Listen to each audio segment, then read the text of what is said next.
Media channel کو بھی کہنا چاہتا ہوں، میڈیا پرسنز کو بھی کہنا چاہتا ہوں، اینکرز کو بھی کہنا چاہتا ہوں کہ اس گدلے پانی میں ہاتھ نہ ڈالو،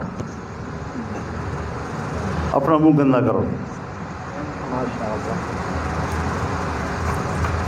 تمہیں کسی سے واسطہ نہیں پڑا تھا، تمہارا کام، ریاست کا کام یہ ہے کہ وہ شہریوں کی کردار کشی کرے، تو پھر ہم سے توقع مت رکھے کہ وہ میری کردار کشی کریں گے اور میں اس کا احترام کروں گا۔ اب پھر کیا کریں گے وہ؟ پھر اسمبلی سے قانون پاس کریں گے، ہماری بے احترامی کرنا، اس کا اتنی سزا ہوگی اور اتنی سزا ہوگی۔ تم قابل احترام ہوتے اس کردار سے تو تم قانون سازی کراتے؟ کیا بات ہے! جب پہلے لوگ آپ کے احترام کرتے تھے اس وقت قانون موجود تھا۔ سیاستدانوں کو پکڑا جا رہا ہے، جیلوں میں ٹھوسا جا رہا ہے نیب کے وساطت سے۔ یہ شکر ہے کہ ہم نے اول دن سے مانا ہی نہیں۔ جب آئین پر نظر ثانی ہو رہی تھی میں چیخ رہا تھا اس کمیٹی میں کہ اس نیب کو ختم کرو، یہ مشرف کا ادارہ ہے، یہ ایک ڈکٹیٹر کا ادارہ ہے۔ ہماری نہیں مانی گئی۔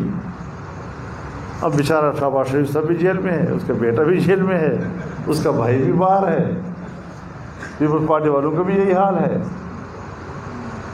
تو اس قسم کی چیزوں پر ہم ان گرفتاریوں کو بھی ایک سیاسی ہتھ کنڈا اور حربہ سمجھتے ہیں۔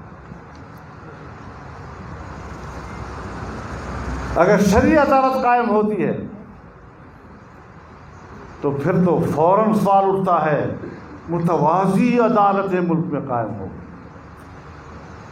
لیکن جب نیب کا ادارہ بنے گا تو وہ متوازی عدالت نہیں ہے، بالکل ہے، جس کو تم نے صرف سیاستدانوں کی کردار کشی اور حزبی اختلاف کو دبانے کے لیے بنایا ہے، جس کا کام ہی یہی ہے۔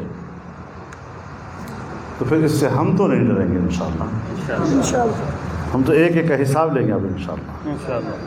اس طرح نہیں ہے کہ ہم اس طرح ملک میں غلام بن کر رہ رہے ہیں۔ ہم نے جس گھاٹ سے پانی پیا ہے وہ غلامی کو قبول نہیں کر سکتا۔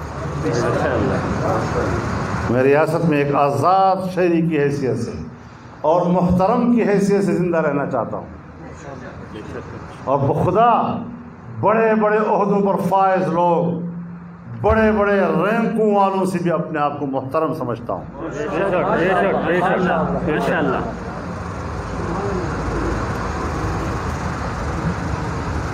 تو سیدھے ہو جاؤ،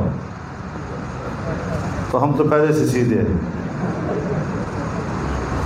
اور اگر بگڑو گے تو پھر اگر ہم بگڑ گئے تو افغانستان میں امریکہ کا کیا حشر ہوا، خدا کی قسم یہاں تمہارا وہی حشر ہو جائے گا۔ بے شک، بالکل، بے شک، بے شک،